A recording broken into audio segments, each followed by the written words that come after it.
Friends, welcome to Kavitha சமையலறை. இன்றைக்கி நான் உங்களோட ஷேர் பண்ணிக்கிறது ஒரு அருமையான காம்போ ரெசிபீஸ். நல்ல மணக்க சுவையான தக்காளி ரசம், இது கூட நல்ல ருசியான பச்சை மிளகா சிக்கன் ஃப்ரை. செம்ம காம்போங்க, ஒரு மஸ்ட் ட்ரை டிஷ்ன்னு சொல்லுவேன். தக்காளி ரசம் மோஸ்ட்லி எல்லாருக்கும் ஃபேவரெட்டு, ஒரு கம்ஃபர்டபுளான ஃபுட்டு. அதுவும் கரெக்டாக அந்த ஸ்பைசஸ் எல்லாம் சேர்த்து நம்ம பண்ணும்போது மணக்க வாவ் அப்படி இருக்குங்க. இது ஒரு சிம்பிளான ரெசிபி தான், குயிக்காகவும் பண்ணிடலாம். இந்த தக்காளி ரசமோட நீங்கள் வெஜிடேரியன்ஸாக இருந்தால் எந்த பொரியல் வேணாலும் வைக்கலாங்க, எல்லாமே நல்லாயிருக்கும். பர்டிகுலர்லி நல்ல சோயா சுக்கா வறுவல், மஷ்ரூம் காலிஃப்ளவர் பெப்பர் ஃப்ரை, ஒரு வாழைக்காய் வறுவல், இதெல்லாம் செம்ம காம்போவாக இருக்கும். இந்த ரெசிபிஸ் எல்லாம் நான் ஆல்ரெடி அப்லோட் பண்ணிட்டேன், கீழே டிஸ்கிரிப்ஷனில் உங்களுக்கு லிங்க் தரேன். நான் வெஜிடேரியன்ஸுக்கு எல்லா நான்வெஜ் வறுவலும் சூட் ஆகும். பர்டிகுலர்லி இந்த பச்சை மிளகா சிக்கன் ஃப்ரை நீங்கள் ட்ரை பண்ணி பாருங்கள், செம்ம டேஸ்ட்டாக இருக்கும். கண்டிப்பாக என்ஜாய் பண்ணுவீங்க, திரும்ப செய்வீங்க. எங்கள் வீட்டில் நாங்கள் அடிக்கடி செய்கிற ஒரு காம்பினேஷன். ஃபஸ்ட் ரெசிபியாக நம்ம நல்ல மணக்க ருசியான தக்காளி ரசம் எப்படி பண்ணுறதுன்னு பார்க்கலாங்க. இங்கே 3 மீடியம் சைஸ் நல்ல பழுத்த தக்காளி பழம் எடுத்துருக்கேங்க. இப்போ இந்த தக்காளி பழத்தை நம்ம நல்ல சின்ன பீசஸாக கட் பண்ணி ஒரு பாத்திரத்தில் போட்டுடலாம். இப்போ மேலே இருக்க இந்த பகுதியை கட் பண்ணி எடுத்துட்டு மீதியை ரஃப்பாக கொஞ்சம் பெரிய பீசஸாகவே, ரொம்ப பொடியான இருக்கணும் நல்ல அவசியம் இல்லை, இப்படியே ரஃப்பாக கட் பண்ணி போட்டுருங்க.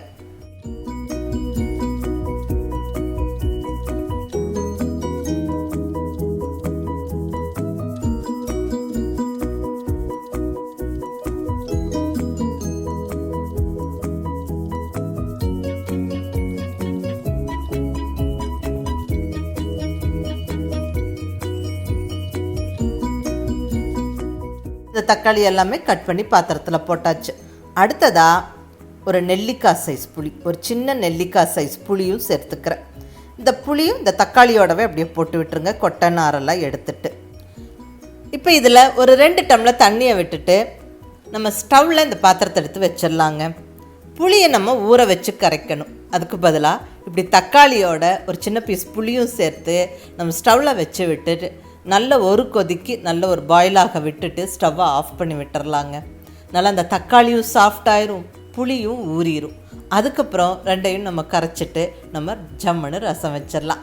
ஒவ்வொரு சமயம் தக்காளி கெட்டியாக வருங்க, அதை நம்ம அப்படியே கரைச்சி ரசம் வைக்கிறத விட இப்படி கொஞ்சம் லைட்டாக ஒரு கொதிக்கு வேக வச்சுட்டு அதை அப்படியே கொஞ்சம் நேரம் விட்டுட்டு அதுக்கப்புறம் நம்ம கரைச்சி ரசம் வைக்கும்போது கம்ப்ளீட்டாக அந்த தக்காளியை நல்லா கரைச்சிக்கலாம். நல்ல டேஸ்ட்டாக இருக்கும் ரசம். நீங்கள் மிஸ் பண்ணாமல் ட்ரை பண்ணி பாருங்கள் இந்த மெத்தடை. இந்த மெத்தட் ரொம்ப ஈஸியாகவும் இருக்குங்க. ஸோ இப்போ ஸ்டவ்வில் வச்சாச்சு பாருங்கள், நல்ல ஒரு ஃபுல் பாயிலுக்கு கொதி வந்துருச்சு. இப்போ நம்ம ஸ்டவ்வை ஆஃப் பண்ணிடலாம். ஸோ இருக்கட்டும், கொஞ்சம் அது கைப்பொறுக்கிற சூடு வர வரைக்கும் அது அப்படியே கொஞ்சம் ஆறிட்டுருக்கட்டுங்க. அந்த டைமில் நம்ம ரசப்பொடியை ரெடி பண்ணிக்கலாம். இங்கே ஒரு மிக்ஸி ஜாரில் ஒரு ஃபுல் டீஸ்பூன் சீரகம் சேர்த்துக்கிறேன்.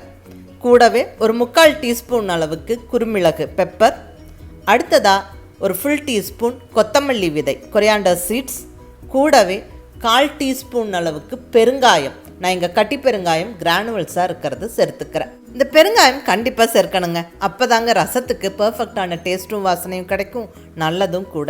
அடுத்ததாக ஒரு 7-8 வெந்தயம். இந்த வெந்தயமும் மிஸ் பண்ணாமல் சேர்த்துக்கங்க, ரொம்ப நல்லாயிருக்கும் ரசம், நல்லதும் கூட. ஃபஸ்ட்டு இந்த ட்ரை ஸ்பைசஸ் எல்லாம் கொஞ்சம் இப்படி பருன்னு பொடிச்சு எடுத்துக்குவோம். இப்படி ஓரளவுக்கு பொடிச்சுக்கோங்க, நல்ல வாசனையாக இந்த ட்ரை ஸ்பைசஸ் எல்லாம் பொடிச்சாச்சு. இப்போ இதில் ஒரு 4 பல் பூண்டு, இது கூட ஒரு பச்சை மிளகாவை உடச்சி போட்டுடலாங்க, நல்லாயிருக்கும் வாசனையும் டேஸ்ட்டும். கூடவே நல்ல ஒரு கொத்து ஃப்ரெஷ்ஷான கருவேப்பிலையை போட்டு லைட்டாக ஒரே சுத்துக்கு இந்த மாதிரி ஒட்டி எடுத்துக்கோங்க. இப்படி கொஞ்சம் பருன்னு தான் இருக்கணும், ஃபுல்லாக கிரைண்ட் பண்ண வேண்டாம். நல்ல கமகமன்னு வாசனையோட ஃப்ரெஷ்ஷான ரசப்பொடி ரெடிங்க. இப்போ நம்ம ஒரு கொதிக்கு வேக வச்சுருந்த அந்த புளியும் தக்காளியும் கரைச்சி விட்டுறலாங்க. இப்படி நம்ம லைட்டாக வேக வச்சு வைக்கும்போது நம்மளுக்கு அந்த தக்காளி கரைக்கிறதுக்கு நல்லா சாஃப்டாக இருக்கும், ஈஸியாக இருக்கும், கம்ப்ளீட்டாகவும் கரைச்சிடலாம். பாருங்கள், நல்லா கரைச்சாச்சு. இப்போ தக்காளி மேலே இருக்க தோலெல்லாம் மிதந்து வருங்க, அதை மட்டும் நம்ம எடுத்து இப்படி புழிஞ்சு வெளியே போட்டுடலாம். இது நம்மளுக்கு தேவையில்லை. பாருங்கள், இந்த தோலுகளை மட்டும் எடுத்து இப்படி போட்டுடலாம். இப்போ நல்லா தக்காளியும் புளியும் நல்லா கரைச்சாச்சு. இப்போ தேவையான அளவுக்கு தண்ணி விட்டுக்கலாங்க. நான் இன்னும் 2 டம்ளர் தண்ணி விட்டுட்டேன். இப்போ நம்ம ரசத்தை தாளிச்சிடலாம். இங்கே ஸ்டவ்வில் ஒரு பாத்திரம் வச்சாச்சு. இதில் 1 ஸ்பூன் அளவுக்கு எண்ணெய் சேர்த்துருக்குறேன். எண்ணெய் சூடானதுக்கப்புறம் நல்ல ஒரு 1/2 டீஸ்பூன் கடுகுளுந்தம் பருப்பு போட்டு நல்லா பொரிய விட்டுட்டு கூடவே 2 வரமிளகாவையும் உடச்சி போட்டு விட்டுறலாம். அடுத்ததாக 2 கொத்து ஃப்ரெஷ்ஷான கருவேப்பிலையை உருவி போட்டு இதெல்லாம் நல்லா பொரிஞ்சு வரும்போது நம்ம ரெடியாக அரைச்சி வச்சுருக்கிற ரசப்பொடியை சேர்த்துருவோங்க. ரசப்பொடி கம்ப்ளீட்டாக சேர்த்தாச்சுங்க. இனி ஒரு ஃபியூ செகண்ட்ஸ் இந்த ரசப்பொடியை இந்த ஆயிலில் வதக்கி விட்டுருவோம். அப்போ வாசனை ரொம்ப நல்லாயிருக்கும். இப்போ நம்ம கரைச்சி ரெடியாக வச்சுருக்கிற அந்த தக்காளி புளி தண்ணியை கம்ப்ளீட்டாக சேர்த்துருவோம். அடுத்ததாக தேவையான அளவுக்கு உப்பு சேர்த்துருவோம். நான் இங்கே கல்லுப்பு ஹிமாலயன் சால்ட் சேர்த்துக்கிறேன். நல்லா ஒரு வாட்டி கலந்து விட்டுருவோம். நல்லா கலந்து விட்டுட்டு ஒரு கைப்பிடி பொடியாக நறுக்குன்னு கொத்தமல்லி இலையை போட்டுடலாம். இந்த ஸ்டேஜ்லேயே நம்ம ரசம் கொதிக்கிறதுக்கு முன்னாடியே இந்த கொத்தமல்லி இலை போடும்போது வாசனை தூக்கலாக இருக்குங்க. ஸோ மிஸ் பண்ணாமல் இந்த ஸ்டேஜ்லேயே போட்டுக்கோங்க. நல்லா நுரக்கட்டி கொதித்து வர வரைக்கும் வெயிட் பண்ணுவோம். ரசம் பாருங்கள் இப்படி கொதிக்க ஸ்டார்ட் ஆகிடுச்சு. ஃபுல்லாக பாயில் ஆக விடக்கூடாது. இப்படி நல்லா நுரக்கட்டி கொதித்து வரும்போதே நம்ம ஸ்டவ்வை ஆஃப் பண்ணிடணும். பாருங்கள் இந்த அளவுக்கு நல்லா நுரக்கட்டி கொதிக்க ஸ்டார்ட் ஆகிடுச்சு. இப்போ ஸ்டவ்வை ஆஃப் பண்ணிடலாம். அவ்வளோதாங்க, நல்ல கமகமன்னு வாசனையோட வீடே மணக்கிற தக்காளி ரசம் ஜாமுன்னு ரெடி ஆகிடுச்சுங்க. மிஸ் பண்ணாமல் இந்த சின்ன சின்ன டிப்ஸை ஃபாலோ பண்ணி ரசம் வச்சு பாருங்கள். ரொம்ப நல்ல வாசனையாகவும் டேஸ்ட்டாக இருக்கும். கண்டிப்பாக பாராட்டு நிச்சயம். இப்போ நம்ம அடுத்த ரெசிபி பார்க்கலாங்க. அருமையான சுவையான பச்சை மிளகாய் சிக்கன் வறுவல். இங்கே பொள்ளாச்சி சைடெல்லாம் ரொம்ப ஒரு ஃபெமிலியரான ரெசிபிங்க. செம்ம டேஸ்ட்டாக இருக்கும். தேவைப்படுற பொருளும் ரொம்ப ரொம்ப கம்மி. ஒரு 4-5 பொருட்கள் தாங்க தேவை. மெயினாக அந்த காரமும் ஃப்ளேவரும் கொடுக்கறது பச்சை மிளகா மற்றும் அந்த பேசிக் இன்க்ரீடியன்ட்ஸ் சேர்த்து ரொம்ப அதிகமாக மசாலா சேர்க்காமல் அப்படியே பக்குவமாக சிக்கனை வதக்கி எடுக்கிறோம். செம்ம டேஸ்ட்டாக இருக்குங்க. கண்டிப்பாக ஒரு தடவை ட்ரை பண்ணி பாருங்கள். ஏன்னா இது புதுசாக சமைக்க பழகிறவங்க கூட ஜம்முன்னு செஞ்சு அசத்திடலாம். அவ்வளோ ஒரு சிம்பிளான ரெசிபி, பட் ரொம்ப ரொம்ப டேஸ்ட்டாக இருக்கும். சாதத்தில் கலந்து சாப்பிட்லாம், சப்பாத்திக்கு எடுத்துக்கலாம், சாம்பார் சாதம், ரச சாதம், தயிர் சாதத்தோடலாம் ஒரு செம்ம சைட் டிஷ்ஷாக இருக்கும். மிஸ் பண்ணாமல் ட்ரை பண்ணி பாருங்கள். ஒரு குயிக்காக டக்குன்னு ஒரு சிக்கன் வறுவல் செய்யணுன்னா இந்த ரெசிபி ஒரு மஸ்ட் ட்ரை ரெசிபின்னு சொல்லுவேன். கண்டிப்பாக ஒரு தடவை செஞ்சிங்கன்னா திரும்ப திரும்ப செய்வீங்க. அந்த அளவுக்கு நல்ல ருசியாக இருக்கும். வாங்க ரெசிபி எப்படின்னு பார்க்கலாம். இங்கே ஒரு 1/2 கிலோ அளவுக்கு சிக்கன் எடுத்து நல்லா கழுவி வச்சுருக்கிறேன். சின்ன சின்ன பீசஸாக கட் பண்ணின போன்லெஸ் பீசஸ் எடுத்துருக்கிறேன். பட் இந்த சிக்கன் வறுவலுக்கு நம்ம போன்லெஸ் பீசஸ் மட்டும்தான் எடுக்கணும்னு கம்பல்சரி கிடையாது. போனோடு இருக்கிற பீசஸும் எடுத்துக்கலாம். பட் கொஞ்சம் சின்ன சின்ன பீசஸாக கட் பண்ணிக்கணும். அடுத்து தேவையான மெயின் இன்க்ரீடியன்ட் பச்சை மிளகா. ஒரு 8 to 10 பச்சை மிளகா. இந்த சிக்கன் வறுவலுக்கு மெயின் டேஸ்ட்டும் அந்த ஃப்ளேவரும் கொடுக்கறது பச்சை மிளகாங்க. ஸோ பச்சை மிளகா நல்ல ஒரு கைப்பிடி அளவுக்கு எடுத்து வச்சாச்சு. அடுத்தது சின்ன வெங்காயம். நல்ல ஒரு 200 to 250 கிராம் சின்ன வெங்காயம். சின்ன வெங்காயம் நிறையா சேர்த்துக்கணும். நான் இங்கே ஒரு 200 கிராம் அளவுக்கு சின்ன வெங்காயம் சேர்த்துருக்குறேன். இது கூட ஒரு 8 to 10 பல் பூண்டு, ஒரு 1.5 inch அளவுக்கு இஞ்சி. இப்போ மெயினாக தேவைப்படுற பொருட்கள் சிக்கனோட இது மட்டும்தான். பச்சை மிளகா, சின்ன வெங்காயம், இஞ்சி, பூண்டு. ஃபஸ்ட்டு ஸ்டெப்பாக இந்த சின்ன வெங்காயத்தை நல்ல பருப்பருன்னு துருவன மாதிரி அரைச்சி வச்சுப்போம். அதாவது இந்த வெங்காயத்தை கம்ப்ளீட்டாக நம்ம அரைக்கக்கூடாது. ஒன்றா இடிகளில் போட்டு நல்லா இடித்து எடுத்து வச்சுக்கணும். இல்லைன்னா மிக்ஸி ஜாரில் போட்டால் இப்படி லைட்டாக துருவன மாதிரி துருவி வச்சுக்கோங்க. ஃபுல்லாக அரைக்க வேண்டாம். பாருங்கள் இந்த அளவுக்கு நல்லா இப்படி துருவன மாதிரி வச்சுக்கணும். ஸோ 200 கிராம் அளவுக்கு சின்ன வெங்காயத்தை நல்லா இப்படி பருப்பருன்னு அரைச்சி எடுத்து வச்சுட்டேங்க. கிட்டத்தட்ட இப்படி பொடியாக நறுக்கின மாதிரி. சின்ன வெங்காயம் தான் இந்த ரெசிபிக்கு பெஸ்ட்டு. சப்போஸ் இல்லைன்னா மட்டும் பெரிய வெங்காயம் சேர்த்துக்கங்க. அடுத்ததாக நம்ம எடுத்து வச்சுருக்கிற பச்சை மிளகாவை கம்ப்ளீட்டாக இந்த சாப்பரில் சேர்த்துருவோங்க. 8 to 10 பச்சை மிளகா. நீங்கள் உங்களுடைய டேஸ்ட்டுக்கு தகுந்த மாதிரி சேர்த்துக்கங்க. பட் பச்சை மிளகா நம்ம கொஞ்சம் அதிகமாக இந்த அளவுக்கு சேர்த்தா தாங்க டேஸ்ட்டு பர்ஃபெக்டாக இருக்கும். இன்னும் கூட 2-3 மிளகா அதிகமாக போடலாம். நான் இங்கே அளவாக தான் சேர்த்துருக்கிறேன். காரம் கண்டிப்பாக தெரியாது. ரொம்ப நல்லா டேஸ்ட்டாக இருக்கும். நீங்கள் மிஸ் பண்ணாமல் ட்ரை பண்ணி பாருங்கள். கூட நம்ம எடுத்து வச்சுருக்கிற பூண்டு, இஞ்சியும் சேர்த்து கூடவே ஒரு கொத்து ஃப்ரெஷ்ஷான கருவேப்பிலையும் உருவி போட்டு நல்லா அதே மாதிரி பருப்பருன்னு இந்த மாதிரி அரைச்சி எடுத்துக்கணும். அதாவது துருவி எடுத்துக்கணும். கம்ப்ளீட்டாக அரைக்கக்கூடாது. கண்டிப்பாக நம்ம இந்த அளவுக்கு மட்டும்தாங்க அரைச்சிருக்கணும். ஸோ ஃபுல்லாக கம்ப்ளீட்டாக கிரைண்ட் பண்ணாமல் இப்படி இடிகளில் போட்டு இடித்த பக்குவத்துக்கு இப்படி பருப்பருன்னு இங்கே சாப்பரில் போட்டு நான் சாப் பண்ணி எடுத்துட்டேன். ஸோ நல்ல பொடியாக சாப் பண்ணியாச்சு. இஞ்சி, பூண்டு, பச்சை மிளகா, கருவேப்பிலை. இப்போ இதுவும் எடுத்து நம்ம தனியாக வச்சுருவோம். இப்போ நம்ம சிக்கனை தாளிக்க ஸ்டார்ட் பண்ணிடலாங்க. ஸ்டவ்வில் நல்ல ஒரு அடிகனமான கடாய் அல்லது ஒரு இரும்பு கடாய் வச்சுக்கோங்க. நான் இங்கே நல்ல ஒரு இரும்பு கடாய் வச்சுருக்கிறேன். இதில் ஒரு 2 டேபிள் ஸ்பூன் அளவுக்கு தேங்காய் எண்ணெய் சேர்த்துருக்குறேன். இந்த சிக்கன் வறுவல் பர்டிகுலர்லி நல்ல தேங்காய் எண்ணெய் விட்டு தாளிக்கும் போது செம்ம டேஸ்ட்டாக இருக்குங்க. அதை நீங்கள் ட்ரை பண்ணி பாருங்கள். பட் தேங்காய் எண்ணெய் தான் சேர்க்கணும்னு கம்பல்சரி கிடையாது. நல்லெண்ணெய், கடலெண்ணெய் எது வேணாலும் நீங்கள் சேர்க்கலாம். எண்ணெய் சூடானதுக்கப்புறம் இதில் ஒரு 1/2 டீஸ்பூன் அளவுக்கு சோம்பு சேர்த்து நல்லா பொரிய விட்டுடலாம்.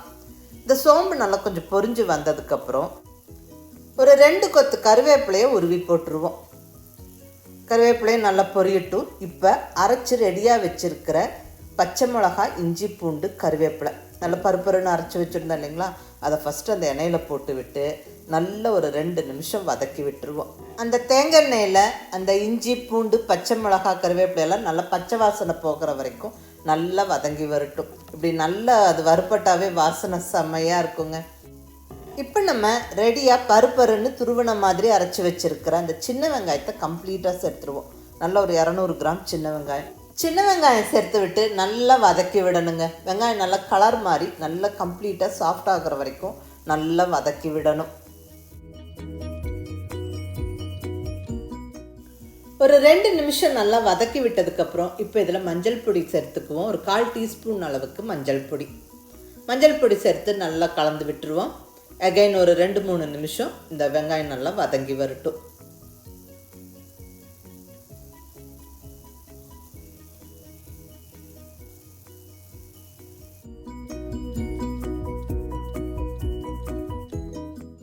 பாருங்கள், வெங்காயம் நல்லா வதங்கிடுச்சு. இப்போ 1/2 கிலோ அளவுக்கு போன்லெஸ் சிக்கன் பீசஸ் சேர்த்துக்கிறேன்.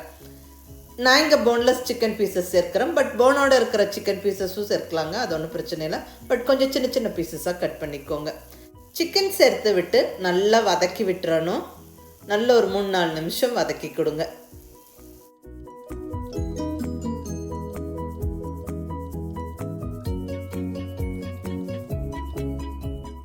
இப்படி சிக்கன் நல்லா கலர் மாறுற அளவுக்கு வதங்கினதுக்கப்புறம் இப்போ இதில் உப்பு சேர்த்துருவோம். இந்த டிஷ்ஷுக்கு தேவையான உப்பு நம்ம இப்போவே போட்டுறோம். நான் இங்கே கல் உப்பு சேர்த்துக்கிறேன். உப்பு சேர்த்து விட்டு நல்லா கலந்து விட்டுருவோம். உப்பு சேர்த்து நம்ம வதக்கும் போது நல்லா கொஞ்சம் ஈஸியாக குயிக்காக வதங்கிடும். நல்லா தண்ணி விட்டு வதங்கி வந்துடும் சிக்கன். நல்ல ஒரு 2-3 நிமிஷம் சிக்கன் நல்லா இந்த அளவுக்கு கலர் மாறுற அளவுக்கு வதக்கி விட்டுட்டு இப்போ நம்ம இந்த பாத்திரத்துக்கு மூடியை போட்டு விட்டுருவோம். மூடி வச்சு குக் பண்ணும்போது சிக்கன் தண்ணி விட்டு கொஞ்சம் ஈஸியாக வதங்கி வந்துடும். ஸ்டவ் கண்டிப்பாக மீடியம் ஃப்ளேமில் வச்சுக்கோங்க. இடையில எடுத்து கிளறி விட்டுக்கோங்க. இப்போ ஒரு 4-5 நிமிஷம் கழித்து ஓப்பன் பண்ணுறேன். பாருங்கள், தண்ணி விட்டு வெந்து வந்திருக்கு. நம்ம ஒரு சொட்டு தண்ணி கூட விடாமல் சிக்கனை வதக்கி மூடி வச்சோம். பட் அதை எவ்வளோ தண்ணி விட்டு வந்திருக்கு பாருங்கள். சிக்கன் நம்ம ட்ரையாக வறுத்தெடுக்கிறோன்னா இந்த தண்ணியே போதுமான அளவு இருக்கும். இதுலேயே சிக்கன் வெந்துடும். இல்லை கொஞ்சம் சாப்பாட்டில் போட்டு பிசைஞ்சு சாப்பிட்ற அளவுக்கு கொஞ்சம் கிரேவி மாதிரி வேணும் அப்படின்னு விருப்பப்பட்டிங்கன்னா இன்னும் கூட கொஞ்சமாக தண்ணி விட்டு நம்ம வேக வச்சுக்கலாம். எனக்கு கொஞ்சம் செமி ட்ரையாக வேணும். ஸோ நான் எக்ஸ்ட்ரா தண்ணி விடலிங்க. அகைன் இந்த பாத்திரத்துக்கு மூடியை போட்டு விட்டு ஸ்டவ் மீடியம் ஃப்ளேமில் வச்சு விட்டுறேன். அகைன் ஒரு 4-5 நிமிஷம் நல்லா வேக விட்டுட்டு எடுத்து கலந்து விடுறேன். பாருங்கள், சிக்கன் நல்லா வெந்துருச்சு. கிட்டத்தட்ட ஒரு 90% மேலே வெந்துருச்சு. அந்த தண்ணியும் நல்லா அப்படியே ட்ரை ஆகிட்டு வருது. இந்த ஸ்டேஜில் இங்கே நல்லா சன்னமாக நீளமாக தேங்காய் கட் பண்ணி வச்சுருக்கிறேன். பாருங்கள், இந்த அளவுக்கு நல்லா தேங்காய் பீசஸ் கட் பண்ணி வச்சுருக்கிறேன். ஒரு 2-3 டேபிள் ஸ்பூன் அளவுக்கு. அந்த தேங்காவை இப்போ இந்த சிக்கனில் சேர்த்துக்கிறேன். தேங்காய் சேர்த்து விட்டு அகைன் ஸ்டவ்வை கொஞ்சம் ஹை ஃப்ளேம்லேயே வச்சுட்டு ஒரு 2 நிமிஷம் நம்ம வறுத்து எடுத்துப்போம். அந்த தேங்காய் எண்ணெயில் அந்த பச்சை மிளகாய், சின்ன வெங்காயம், இஞ்சி பூண்டோட வதங்கின அந்த சிக்கன் வாசம், அது கூட இந்த சேர்த்த தேங்காய், இது எல்லாம் சேர்ந்து அப்படியே வதங்கி ஒன்று சேர்ந்து செம்மையாக இருக்குங்க. வாசனை அப்படி கமகமன்னு இருக்குது. நம்ம ஒன்றும் பெருசாக மசாலாலாம் ஒன்றுமே இங்கே சேர்க்கல. பட் அந்த சேர்த்த பொருளே நல்லா வதங்கி செம்மையாக கம்பைன் ஆகி சூப்பராக இருக்குங்க. அவ்வளோதாங்க, நம்ம ஸ்டவ்வை ஆஃப் பண்ணிடலாம். அவ்வளோதாங்க, அருமையான சுவையான க்ரீன் சிக்கன் வறுவல், பச்சை மிளகா சிக்கன் வறுவல் ஜம்முன்னு ரெடி ஆகிடுச்சு. பட் ரொம்ப ஒரு சிம்பிளான ரெசிபிங்க. செம்ம டேஸ்ட்டாக செம்ம ஃப்ளேவர்ஃபுல்லாக இருக்கும்.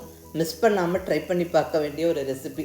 சிக்கன் பிரியர்கள் கண்டிப்பாக இந்த சிக்கன் வறுவலை ஒரு தடவை செஞ்சு பாருங்கள். கண்டிப்பாக திரும்ப செய்வீங்க. அந்த அளவுக்கு ரொம்ப சுவையாக இருக்கும். ரொம்ப சிம்பிளாகவும் இருக்கும். இது சாதம், சப்பாத்தி, தோசையோடலாம் அட்டகாசமாக இருக்குங்க.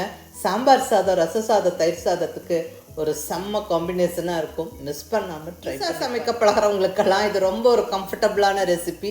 எந்த குழப்பமும் இல்லாமல் டக்குன்னு இந்த 4-5 பொருளை வச்சு அருமையாக சிக்கன் வறுவல் செஞ்சிடலாம். ரொம்ப நல்லா டேஸ்ட்டாக இருக்கும். ஸோ செஞ்சு பார்த்துட்டு எப்படி இருந்ததுன்னு உங்கள் ஃபீட்பேக் சொல்லுங்கள். பிடிச்சிருந்தா லைக் பண்ணி, ஷேர் பண்ணி, கமெண்ட் பண்ணுங்கள். கவிதா சமையலறை சப்ஸ்கிரைப் பண்ணி என்னுடைய மற்ற ரெசிபிஸும் வீடியோஸும் பாருங்கள். தேங்க்யூ.